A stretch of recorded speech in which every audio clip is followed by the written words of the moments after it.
escuchar a Pilar y para después poder hacer un poquito de coloquio,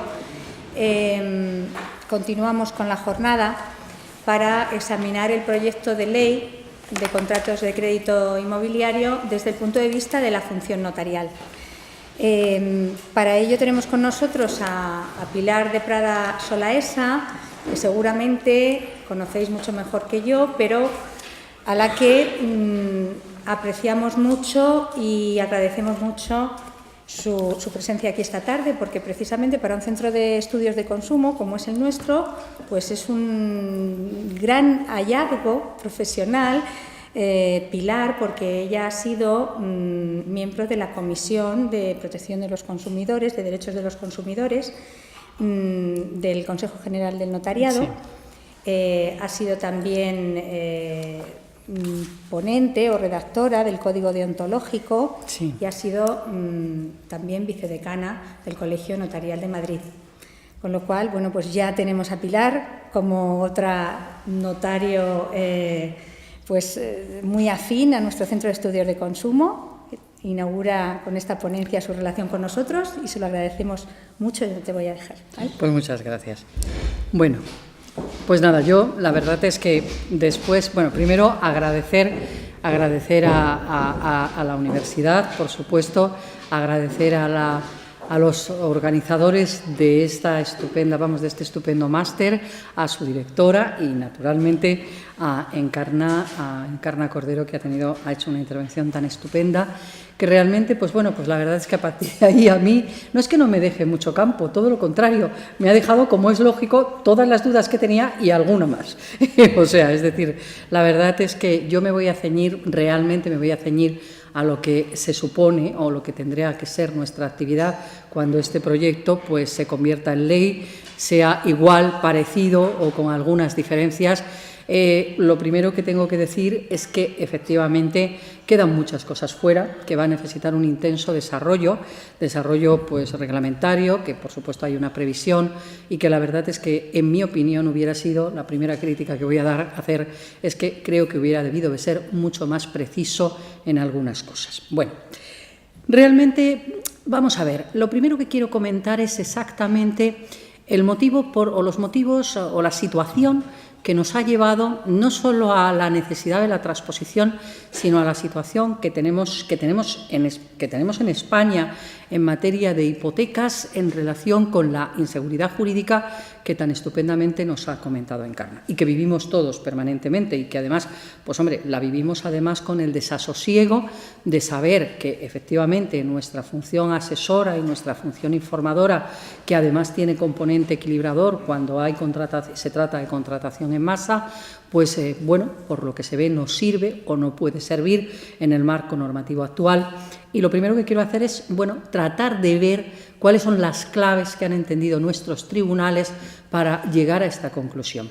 Realmente la realidad, o sea, la situación de hecho es, como perfectamente se ha descrito, de una inseguridad jurídica absoluta, porque tampoco tenemos nada claro que realmente reforzando con estas medidas se vaya a conseguir. Pero bueno, vamos a dar un poquito, o vamos a tener un poco de esperanza y voy a tratar de analizar lo que pueden ser las claves para que efectivamente se pueda conseguir en alguna medida. Bueno, en primer lugar, situación de partida. Bueno, la situación de partida es, obviamente, yo creo que para mí hay un elemento fundamental que es la crisis económica. La crisis económica, con esa profundidad inmensa, pues evidentemente produjo pues una situación que yo creo que por mucho que viviéramos hablando de la burbuja inmobiliaria y de los males de tal, pues la verdad es que hasta que la tuvimos de sopetón no llegamos a darnos cuenta de la intensidad, de la profundidad que podía tener y de cómo iba a trastocar nuestro mundo en muchos aspectos, nuestro mundo hipotecario, si queremos decirlo así.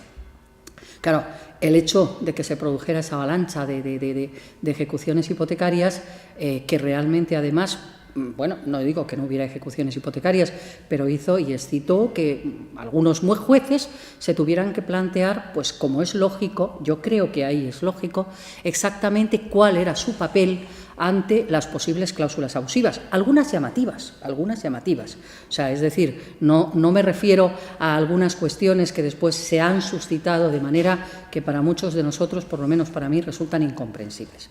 Y claro, ahí se plantea el tema de las cuestiones prejudiciales planteadas ante el Tribunal de Justicia de la Unión Europea, el caso ACIF que todos conocemos. Ahí se plantea que el Tribunal de Justicia de la Unión Europea termina diciendo pues, que el juez de oficio tiene que valorar la abusividad incluso en la fase de ejecución, que nuestro ordenamiento jurídico en ese momento no lo establecía. Luego se provoca la reforma de la Ley de Enjuiciamiento Civil a través de la Ley 1/2013, que es exactamente cuando ocurre esto. Pero, claro, ahí está la semilla del problema. Claro, ¿qué ocurre a continuación? Pues lo que ocurre a continuación es sencillamente que una vez que el Tribunal dice esto, me refiero al de Justicia de la Unión Europea, y una vez que el Tribunal que realmente dice además que la normativa española pues no está adecuada a la normativa europea, en concreto a la Directiva 93/13, que por cierto había sido traspuesta en realidad a través de la Ley de Condiciones Generales de la Contratación, pues claro, el problema que se plantea en ese momento es sencillamente que, claro, los jueces se ponen a valorar masivamente la abusividad de las cláusulas. En condiciones, pues unas mejores, otras veces con valoraciones más discutibles, pero esa es la realidad. Y ya el tercer elemento definitivo, pues es cuando, porque claro, la valoración de la abusividad en ese momento se está planteando exclusivamente en relación con aquello que no es parte del objeto esencial del contrato. Pero claro, el tercer paso es el control de transparencia. Cuando el Tribunal Supremo, después de la jurisprudencia de la justicia, del Tribunal de Justicia de la Unión Europea, entiende y cambia el concepto de transparencia exigido en el ordenamiento jurídico, de transparencia gramatical o transparencia formal, por un concepto de transparencia real o transparencia material, que, bueno, pues efectivamente todavía pues muchos estamos diciendo ¿y qué se quiere decir? O mejor dicho, ¿cómo se sabe si hay una comprensibilidad real por parte del adherente? Comprensibilidad real en cuanto al contenido o la carga económica, en cuanto a la carga jurídica, pero con un elemento más, con la antelación suficiente, es decir, se introduce el elemento de antelación como un elemento determinante para que realmente se dé esa transparencia, para que el adherente o el prestatario tenga la ocasión de comparar distintos productos del mercado. Bueno, en ese marco, o ese marco, determina que lo que era nuestra normativa sectorial en materia de transparencia, que en el fondo la normativa sectorial en materia de transparencia es la que nosotros manejamos permanentemente, es decir, la Ley 2/2009, esencialmente para los préstamos de prestamistas o intermediarios que no son entidades de crédito, y la Orden Ministerial 2899-2008 del Ministerio de Economía, pues se quedan prácticamente fuera de juego. Es decir, no se pone en cuestión la labor de los notarios, no se pone tacha a que los notarios no estemos haciendo o no estemos dando una información.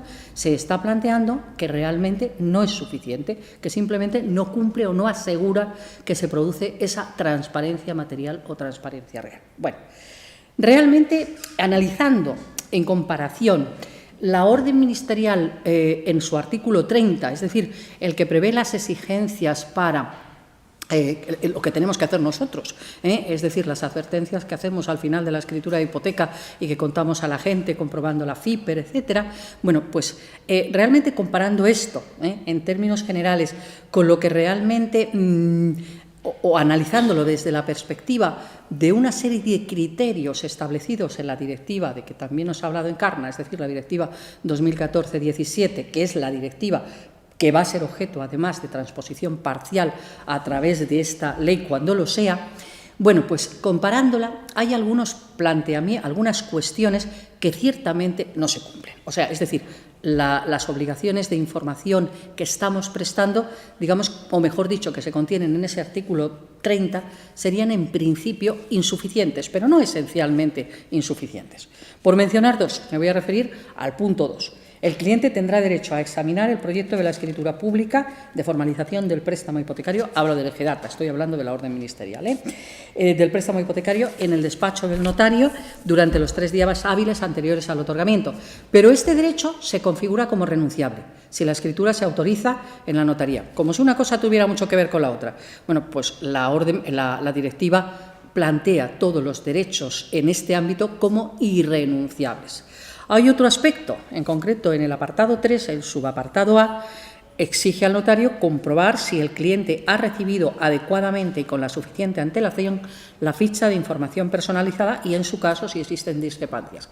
Claro, el cliente si ha recibido con la suficiente antelación, concepto jurídico indeterminado que no aparece precisado en nuestra normativa sectorial. No existe una aclaración. Es cierto que la orden ministerial del 2011 se elabora estando muy adelantados los trabajos de la directiva. Por lo tanto, se elabora partiendo de la base de la entrada en vigor de la directiva. Tanto es así que la FIPER, la ficha de información personalizada, tiene un parecido extremo con la FEIN, la ficha europea de información normalizada. Pero aún así se prescinde de algunas cosas que luego han podido tener un cierto carácter determinante. Bueno, no voy a analizar el resto del artículo 30, simplemente me he referido a eso como un mero botón de muestra, pues para que tuvierais idea de algunas de las claves que pretendes encontrar para que se haya producido de alguna manera esa jurisprudencia tan absolutamente adversa, que por otra parte fue manifiestamente así en su principio, en el año 15, pero en el año 14, pero en el año 16 ya ha habido alguna sentencia que ha valorado, o sea, que ha establecido que no se puede partir de principio de que porque no se ha producido una información en la línea de la directiva, realmente vaya a haber una falta, una carencia de transparencia material. Y hay una sentencia interesante en que se valora que la actuación del notario fue determinante de que se dieran las circunstancias de transparencia material. Pero esto no es lo normal, no es, digamos, la jurisprudencia más habitual. Esto es, llamémoslo, una excepción. Ahora bien, resumiendo lo que acabo de decir, la situación de presente en este momento es que, a pesar de que nuestra intensa actividad informadora pues, se ha desplegado, yo creo que bien, y además con ese componente equilibrador que prevé nuestra normativa, es decir, el reglamento notarial, no se ha considerado suficiente en términos generales y, sobre todo, y además, que sigue pendiente de transposición de la directiva. La directiva tenía que haberse traspuesto pues, exactamente el 21 de marzo, con límite 21 de marzo de 2016. Y no se ha traspuesto. Y, de hecho, claro, pues estamos a punto ya de que nos sancionen. Pero, además, no se ha traspuesto en un periodo donde en España se estaba produciendo una jurisprudencia de esta naturaleza, lo que hace especialmente delicado que esa transposición pues, no se haya producido. La directiva, en sí misma, pues, establece como valor esencial la transparencia. Ahora hablo de la directiva 2014 y, de hecho, entiende que se debe promover, concretamente vega por la instauración de un mercado crediticio más transparente y eficiente como requisito fundamental para promover el desarrollo de las actividades transfronterizas. Fijaros que no es tanto que en realidad la directiva sea esencial para que se den las condiciones que permitan la comprensión de las cláusulas y, por lo tanto, permitan o no la valoración de la abusividad. No, estamos hablando de mercado, estamos hablando de competencia, estamos hablando de que pueda haber un mercado transfronterizo, transparente. Pero bueno, digamos que se mezclan los conceptos, pero eso es uno de los fundamentos, aparte de otros.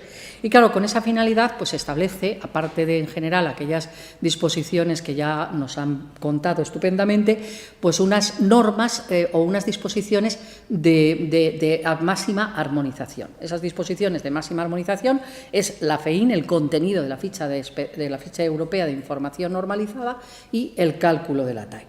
Luego permite, no obstante, que los Estados miembros pues, puedan plantear exigencias más altas en estas materias. Bueno, por tanto, yo creo que se puede convenir en que es muy urgente la reforma. Ya sabéis que esto ha tenido un tránsito bastante largo porque ha habido pues varios anteproyectos, digo dos porque yo ya no estoy segura de cuántos, pero en fin, y luego finalmente el 3 de noviembre es cuando se aprobó en el Consejo de Ministros el proyecto. Bueno, ahora vamos a ver cuál es el curso parlamentario y cuándo tenemos en su caso una ley. De los temas esenciales voy a empezar por dos que me parecen fundamentales en cuanto a nosotros. El primero, la regulación del cumplimiento del deber de asesoramiento de los notarios, así como la constatación a través del acta notarial del principio de transparencia real. De hecho, esa es una de las claves pues porque, seamos claros, somos, espero que bien, utilizados, sin duda alguna, por el prelegislador, con la finalidad de ser el elemento que permita garantizar que se dan las condiciones de transparencia real. Antes de entrar en el artículo 13, que es el que lo regula, me voy a referir a 3 aspectos del artículo 12, que el artículo 12 es el que se refiere al que nos hablaba antes, Encarna, de la cantidad de exigencias ingente que se pide a los prestamistas. Por una parte, la obligación de entrega de una copia del proyecto del contrato, cuyo contenido deberá ajustarse al contenido de los documentos referidos, especificando los gastos estimados. Bueno, esto quiere decir copia del contrato que ya no va a ser voluntario, que ya no va a depender de que renuncie o no. Eso se tendrá que entregar. Luego, cuando esté previsto que el préstamo se formalice en escritura pública, obviamente los hipotecarios, pues se deberá incorporar la advertencia al prestatario de la obligación, no del derecho, de la obligación de recibir asesoramiento personalizado y gratuito del notario que elija el prestatario, elección de notario. Cuidado, 2 o 3 veces citada, ni un solo mecanismo para asegurarlo, ni uno, pero sí se cita, del que elija el prestatario para la autorización de la escritura pública de contrato de préstamo. Bueno, y las consecuencias de la información y tal. Y, en tercer lugar, que esa información precontractual que se entrega a los interesados, como bien nos ha dicho, aunque la norma en el 12 y en el 13 se refiere al prestatario, en el 2.2 se hace extensiva, de hecho, no solo a ellos, sino también a los garantes personales, es decir, a los fiadores, y también al hipotecante no deudor, es decir, al garante real, es decir, va salvo el prestamista, todo el mundo que comparezca en la escritura es ahí parte, digamos, destinatario. Digo que a la vez que se les facilita a ellos esta información, se le tiene que remitir al notario elegido por el prestatario, segunda vez que se menciona el derecho de elección, telemáticamente a través de la plataforma de interconexión de las plataformas del prestamista y el Consejo General del Notariado. Entiéndase signo aproximadamente. Bueno, vamos ahora a ver exactamente las exigencias, aquí sí me voy a detener una por una, en las que prevé el artículo 13, que es el que específicamente regularía nuestra actuación. Primero, sin perjuicio de las explicaciones adecuadas que el prestamista, el intermediario de crédito o su representante, en su caso, debe facilitar al prestatario durante el plazo previsto en el artículo 12.1, apunto que el artículo 12.1 establece plazo mínimo de antelación para la entrega, 7 días naturales. El prestatario habrá de comparecer ante el notario por él elegido a los efectos de obtener presencialmente el asesoramiento descrito en los siguientes apartados. Bueno, de este apartado quiero recalcar, recordáis que antes nos hablaba Encarna de presencialmente. Yo ahí en lo único que discrepo de ti. Mira, yo creo que ese presencialmente no está empleado en el sentido de que no quepa la representación. Yo creo que está empleado en el sentido de que lo que no puedes utilizarte un sistema diferente de la presencia. No cabe la videoconferencia, el telefax, ni el correo electrónico, ni la conferencia telefónica. Vamos, que tiene que estar allí él o su representante, con facultades suficientes. Eso sí, lo que no creo que nos deba valer ahí, entiendo que no rotundamente, es la representación no acreditada o el mandato verbal. O sea que, por tanto, se tiene que cumplir con la presencia personal de los interesados o representantes con facultades suficientes. También se entiende, como os he dicho antes, esa obligación, porque es obligación de comparecencia, se extiende a todos. O sea, estamos hablando, como hemos dicho y repito, prestatarios, fiadores, hipotecantes no deudores. El notario verificará la documentación, estamos en el punto 2, el notario verificará la documentación acreditativa una cosa antes, que no he comentado, en este punto 1, hay una cosa de orden práctico, pero sinceramente tremendamente preocupante. No se dice en ningún sitio que hayan de comparecer en unidad de acto. ¿Os imagináis qué puede significar? O sea, de hecho, porque el rato que vas a pasar con cada uno de ellos puede ser, no es 10 minutos, o sea, no son 10 minutos, o sea que, francamente, tremendo. Bueno, 2. El notario verificará la documentación acreditativa del cumplimiento de los requisitos previstos en el 12.1. En caso de que quede acreditado su cumplimiento, hará constar en un acta notarial previa a la formalización del préstamo hipotecario lo siguiente. Y ahora viene la relación del contenido del acta notarial.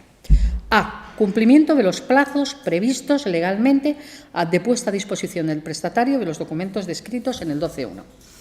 Bueno, aquí la verdad es que hemos de señalar que el 12.1 requiere pues, toda la información precontractual y ya sabemos que la recibe el notario por vía telemática por razón de la interconexión de plataformas. Sí, pero que la reciba el notario telemáticamente por vía de interconexión no quiere decir en absoluto que la haya recibido con esa antelación el prestatario. O sea, nosotros no podemos tener la seguridad de eso, salvo que nos lo manifieste y aún así podemos dar fe de la manifestación que hace de que la ha recibido. En la comisión en la que estuve trabajando sobre antes del proyecto, sobre unos anteproyectos anteriores, pues la verdad es que estuvimos analizando un mecanismo, porque hoy en día con todos los medios que tenemos, pues la verdad es que no parece demasiado complicado buscar un sistema que permita que efectivamente nosotros seamos, entre comillas, parte, quiere decirse, parte activa en que efectivamente aseguremos que se ha recibido. Mecanismo, pues muy sencillo, que a la vez que al notario se le remite toda la documentación, se cree un expediente, y junto con ello todos los correos electrónicos de todos los intervinientes a los que hay que hacer todas estas indicaciones y advertencias, pues eso, a través de Signo, se configure como un expediente electrónico que naturalmente comprueba automáticamente que está toda esa documentación y en el momento en que el notario lo recibe, que ha de ser necesariamente con la antelación prevista, lo reenvía. Ese reenvío desde el notario sí tendría un valor más activo, no os digo determinante, pero mucho más activo, en que efectivamente pudieran darse las condiciones para asegurar que se ha recibido con la antelación. Bueno, de hecho, la norma no dice nada. Hombre, una materia, pienso que de esta característica sí que puede ser un objeto de un desarrollo reglamentario y me parece que efectivamente ese desarrollo reglamentario por lo menos deberemos trabajar por ello, ya que nos toca, porque la verdad es que el panorama que tenemos es que si encima de todos los que nos va a tocar hacer no sirve para nada, es absolutamente desastroso. O sea, que espero que se valore. Bueno, entonces, el apartado suscita para mí una duda fundamental. Realmente en qué momento se inicia el acta, es decir, se hace en el momento exacto en que tú recibes, suponiendo que no se hiciera lo del expediente, porque yo creo que si se hace el expediente que se reenvía a los interesados, yo creo que ese es el momento del inicio del acta.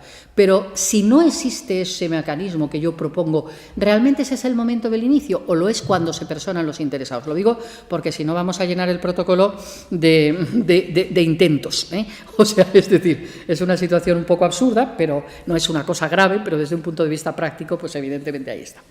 El apartado B de las exigencias o del contenido del acta. Se contienen también las cuestiones planteadas por el prestatario y el asesoramiento prestado por el notario. A este respecto deberán recogerse las pruebas realizadas por el prestatario de entendimiento de diversos ejemplos de aplicación práctica de las cláusulas financieras en diversos escenarios de coyuntura económica, en especial las relativas a tipos de interés y en su caso de los instrumentos de cobertura de riesgos financieros suscritos con ocasión del préstamo. Este final es el que me suscita de verdad, en fin, una de mis reflexiones por qué voy a hacer ahora. Bueno, en primer lugar, está claro que eso es parte de nuestra tarea habitual, el asesoramiento, que realmente, como he dicho antes, era equilibrador y que lo que pretende aquí es objetivarse. O sea, pretende que no se discuta, que se ha prestado y que se ha prestado con un contenido determinado, que luego viene, digamos que ampliado en en una letra posterior. Pero claro, ¿qué asesoramiento? ¿De qué es asesor el notario? El notario es un asesor que conoce derecho bien, o sea, por lo menos razonablemente bien, por lo tanto, asesora en términos jurídicos. Ahora, en términos económicos, o sea, es decir, ¿realmente se nos puede pedir que asesoremos en términos económicos más allá de lo que son conocimientos generales? Unos conocimientos generales de alguien con una cierta cultura, pero conocimientos generales. No es que no sepamos, es que yo creo que no somos quienes para hacer eso. Es que realmente yo creo que el notario ni es ni debe ser un asesor financiero. Claro, creo, por tanto, que ahí lo que deberá hacer el notario es reconducir esas dudas directamente, decirle al señor, mire usted, al banco, o sea, al banco. Si quiere usted, yo se lo comunico al banco, que usted tiene estas dudas para que se las aclaren. Se las aclaran bien, no se las aclaran, no se hace el acta. Porque no se firma la escritura, porque no se puede firmar. O sea, si sigue teniendo dudas, está claro que no tiene la comprensión suficiente para llevar a cabo ese otorgamiento. Pero estamos hablando de un tema complejo y delicado. O sea, no es lo mismo ver pues, cómo funciona un índice de referencia con un diferencial y qué ha pasado en los últimos 10 años, en los últimos 15 años, que ponerse a explicar un instrumento de cobertura de riesgo, honradamente. Creo que no es lo mismo y que nosotros mismos tenemos que ser, yo por lo menos tengo que ser humilde en esta materia. Luego, C, siguiente contenido del acta. En todo caso, el notario deberá informar individualizadamente, haciéndolo constar en el acta, que ha prestado asesoramiento relativo a las cláusulas específicas recogidas en la PEN. Antes eso hablaba pormenorizadamente, pues es eso, y FIAE, de manera individualizada y con referencia expresa a cada uno, sin que sea suficiente una afirmación genérica. Igualmente, y en presencia del notario, el prestatario responderá a un test que tendrá por objeto concretar la documentación entregada y la información suministrada. Me he traído porque en esa misma comisión que os he comentado trabajamos sobre el tema del test y también sobre el tema de la posible, en fin, de lo que se recoge como diligencia, reseñando en qué has prestado información.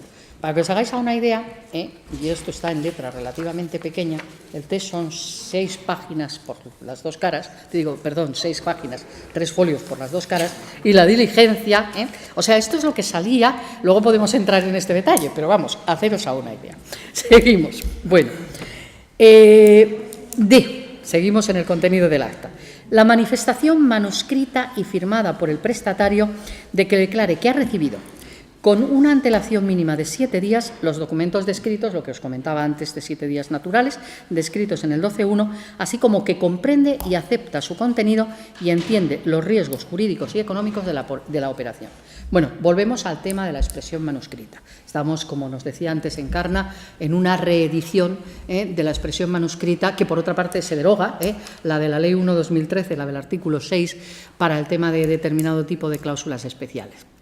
Hombre, ahí la verdad es que la crítica yo creo que cae de su propio peso, pero me parece mucho mejor que hacerla yo, recoger la que ha hecho el Consejo del Poder Judicial en su comentario, en su informe, mejor dicho, con relación a uno de los borradores. La llama arcaica y radicalmente contradictoria esta exigencia, dado que las afirmaciones pues debieran estar amparadas por la fe pública notarial sin necesidad de que se manuscriban. Y luego lo contundente. El pretendido efecto de reforzar a priorísticamente tal exigencia es vano, pues la comprensión material no deriva de una manifestación formal, sino de una comprensión real. Luego, hombre, a mí me parece, y me gustó el otro día un comentario de Carlos Bayuguera en la página que consultamos casi todos nosotros de notarios y registradores, comentando una reciente resolución de la Dirección General que reiteraba la exigencia del manuscrito, de la expresión manuscrita, y que decía Carlos, y yo creo que con mucha razón, que la interpretación de esta exigencia, y por tanto mutatis mutandi de la que venga aquí, pues hay que interpretarla de una manera restrictiva, que no pida el control del contenido sobre la condición general, porque se trata de una exigencia pro banco, que no pro consumidor. Entonces, ese es un tema que, desde luego, creo que debe valorar el legislador de una manera un poquito intensa. El 3, ya hemos pasado de las exigencias del contenido del acta, dice que el punto 3 del mismo artículo 13, que el prestatario deberá comparecer ante el notario para que pueda extender el acta, como más tarde, el día anterior al de la autorización de la escritura pública del contrato de préstamo. Claro, aquí cuando en los distintos borradores pues se ha estado anteproyectos, pues se ha estado planteando si hacerlo incluso el mismo día. A mí ya, si se hace esto, me parece razonable que sea en día anterior, al menos, porque es que si no, pues volveremos a más de lo mismo y parece que tiene sentido si se pretende que exista de alguna manera una garantía de antelación. El 4. Si no quedare acreditado documentalmente el cumplimiento en tiempo y forma de las obligaciones previstas en el 12.1 o si no se compareciese para recibir el asesoramiento en el plazo señalado en el apartado 3, el notario expresará en el acta esta circunstancia. En este caso, no podrá autorizarse la escritura pública de préstamo. Es decir, es un requisito que impide, o sea, que no se cumple, impide absolutamente la autorización de la escritura. Como luego veremos, efectivamente, incluso está sancionado como infracción muy grave, se modifica el régimen disciplinario nuestro para incorporarla. El punto 5, conforme al 17 bis de la Ley del Notariado y 319 de la Ley de Enjuiciamiento Civil, para no aburriros, no lo leo completo, el contenido del acta se presumirá veraz e íntegro y hará prueba del asesoramiento prestado por el notario y de las manifestaciones de que el prestatario comprende y acepta el contenido de los documentos descritos a efectos de cumplir el principio de transparencia material. O sea, aquí se hace referencia de que ACC, pues eso, de la manifestación de que comprende y acepta y de que ha recibido los documentos. Bueno, este apartado ha tenido muchas idas y vueltas. La realidad es que es un apartado problemático desde el punto de vista de la pretensión del legislador, que es de que efectivamente se haga una prueba que tenga mucha solidez, ¿eh? Hombre, de hecho, yo creo que la solidez tiene que venir dada porque realmente se otorgue o se dé a la función notarial los elementos de garantía suficientes para que se pueda cumplir, para que se puedan cumplir los principios que parecen inspirar esta norma y que no basta simplemente recoger esas manifestaciones. Y en ese sentido, el Consejo del Poder Judicial también decía que el vapor presuntivo debería estar, en todo caso, acompañado de una comprobación activa por parte del notario y no de venir de un mero acta de manifestaciones. Por otra parte, se dice además por el Consejo que es más que discutible que sin tal comprobación activa por parte del notario, la mera manifestación de comprensión y aceptación del contenido contractual pueda dar por satisfechas las exigencias de transparencia material. De hecho, si os dais cuenta, esa manifestación en este momento está absolutamente contenida en nuestras escrituras a través de la información que se recoge relativa al artículo 30 de Orden Ministerial 2899. Y además, pues hay un argumento más, de hecho también aludido por el Consejo, y es que el hecho con las características de integridad, vamos, con la presunción de integridad y veracidad del documento público notarial, que naturalmente permite contradicción, pero contradicción en juicio, y evidentemente con eso parece suficiente sin que se tenga que crear ningún elemento presuntivo especial. La existencia del acta, con los efectos allá anudados, determinados en la legislación notarial, será normalmente suficiente para acreditar el principio de transparencia material siempre que se haya otorgado esa posición activa. Bueno, el 6. En la escritura pública de préstamo, el notario autorizante insertará una reseña identificativa del acta a la que se refieren los apartados anteriores. Esta reseña recoge número de protocolo, día, notario autorizante, así como la manifestación o la afirmación del notario bajo su responsabilidad, de acuerdo con el acta, de que el prestatario ha recibido en plazo la documentación y el asesoramiento previsto en este artículo. Bueno, aquí os quiero decir que la redacción de esto también ha tenido muchas vueltas, y ha tenido muchas vueltas pues porque ha habido una época y ha habido la pretensión de los registradores de calificar el acta. De hecho, con esta solución pues no se califica el acta, simplemente se califica la escritura, comprobando que se ha cumplido la exigencia sin entrar a calificar el acta. O sea, a mí me parece una solución aceptable. El punto 7 dice: el acta donde conste la entrega y asesoramiento imparcial al notario no generará coste arancelario alguno. Ya nos lo había anticipado, ya lo conocemos todos. En algún anteproyecto decía no entrañará coste arancelario para el prestatario. Bueno, la realidad es que, yo no creo que no merece más comentario que rechazo absoluto, porque al fin y al cabo yo lo que me pregunto es exactamente por qué realmente un coste tan evidente a un funcionario público que ejerce una función pública no se va a retribuir, aunque sea simbólicamente. O sea, yo, de hecho, me parece denigrante un planteamiento de estas características. Pero bueno. Sí, por supuesto. Eso hay que pensarlo así. Estoy contigo, Nicolás. Espero que sea así. ¿Tú qué crees? Bueno. No, mira, me permite interrumpirte. Una cosa graciosa. Es que no lo has leído del todo bien. El párrafo 7 dice: sí. El acta donde conste la entrega y el asesoramiento imparcial. Imparcial, sí. Por lo tanto, basta que des asesoramiento parcial. ¿Para qué? Pues mira. Claro. Ángel definitivo. Claro. Tienes razón. Me he saltado lo de imparcial porque lo presumo, pero no hay que presumirlo. Tienes razón. Porque además en el acta no puede constar que es imparcial el asesoramiento.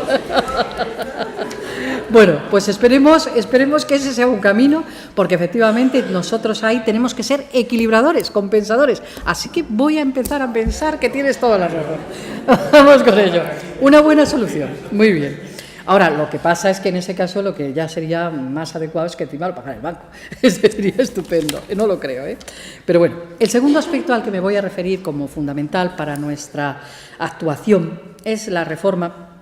Bueno, la reforma que se hace a través de la disposición final sexta en el artículo 84 de la Ley General de Defensa de Consumidores y Usuarios. De hecho, como recordaréis todos, la situación de presente, en realidad, es que la denegación de la función está justificada en principio exclusivamente por el supuesto de que se trate de cláusulas abusivas declaradas en sentencia firme que conste inscrita en el registro de condiciones generales de la contratación. Y por hacer un poquito más de historia, ya sabéis que aquellas normas que realmente nos establecían, incluso en la orden ministerial, pues competencias sobre ello, pues a su vez han sido rechazadas, mejor dicho, declaradas nulas por los tribunales por entender que no respetaban el principio de legalidad. Entonces, por lo tanto, al final, bueno, que no tenían apoyatura legal. En resumen, estábamos en ese punto. No obstante estar en ese punto, pues la realidad es que teníamos una situación, de hecho, completamente diferente, porque naturalmente la enorme avalancha de jurisprudencia, incluso del Tribunal Supremo, con valor casacional, pues nos ha puesto en una coyuntura complicada. Máxime con el criterio extraordinariamente amplio que ha adoptado, o extensísimo, que ha adoptado nuestra Dirección General, como sabéis, en realidad en calificaciones respecto de los registradores, pero que naturalmente no son aplicables totalmente. Ya sabéis que la Dirección General venía entendiendo que el control de abusividad se tenía que producir en todas aquellas cláusulas que fueran nulas, declaradas nulas por abusivas en disposiciones imperativas. Hablamos esencialmente de la lista negra de los artículos 85 a 90 del texto refundido de la Ley de Consumidores, y también en otras disposiciones imperativas las que constaran inscritas, firmes, que consten inscritas en el registro de condiciones generales, las del Tribunal Supremo, que tuvieran valor casacional, y también los criterios legislativos mayoritarios. Este concepto, de hecho, era, en mi opinión, de una peligrosidad extrema. Bueno, pues bien, realmente con la reforma se pretende ampliar, o más que ampliar, determinar que hemos, aunque se utilizara por la Dirección General, que podrá, pues hombre, lo que el artículo impone es una obligación a los notarios, registradores de la propiedad y mercantiles, en el ejercicio de su ejercicio profesional, de sus respectivas funciones públicas, no autorizarán, es decir, causa obligatoria de denegación, ni inscribirán contratos o negocios jurídicos en los que se pretenda la inclusión de cláusulas que sean contrarias a normas imperativas o prohibitivas, por tanto, lo dicho antes, o hubiesen sido declaradas nulas por abusivas en sentencia del Tribunal Supremo con valor de jurisprudencia o por sentencia firme inscrita en el registro de condiciones generales de la contratación.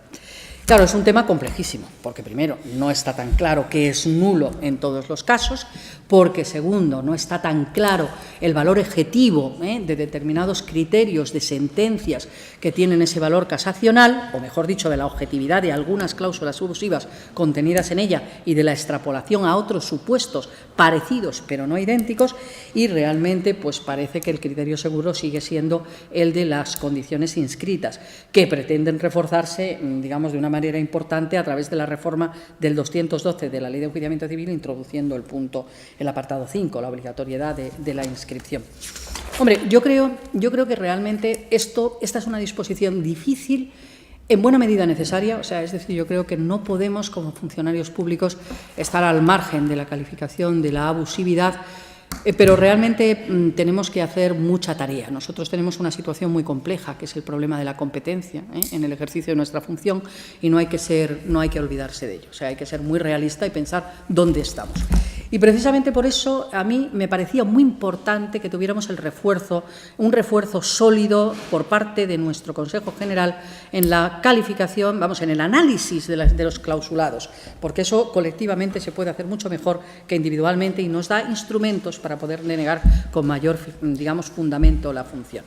La realidad es que, de momento, esa comisión, como habéis dicho antes, de la que formé parte, en este momento está extinguida. Pero bueno, espero que algún día se recupere. Bueno, y ya, sencillamente, para terminar, voy a referirme a dos pinceladas, porque yo creo que me he pasado de tiempo y no quería hacerlo.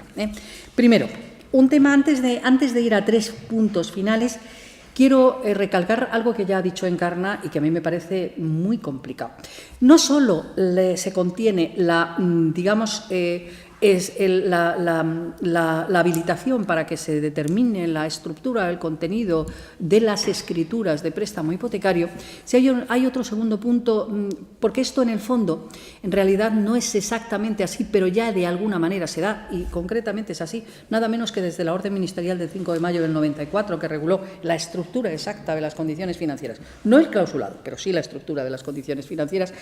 Pero lo que más me preocupa es precisamente el modelo, que va a ser, que se pretende introducir en principio como potestativo, pero con, digamos, alicientes para utilizar. Dice exactamente, es una disposición final, la 11ª.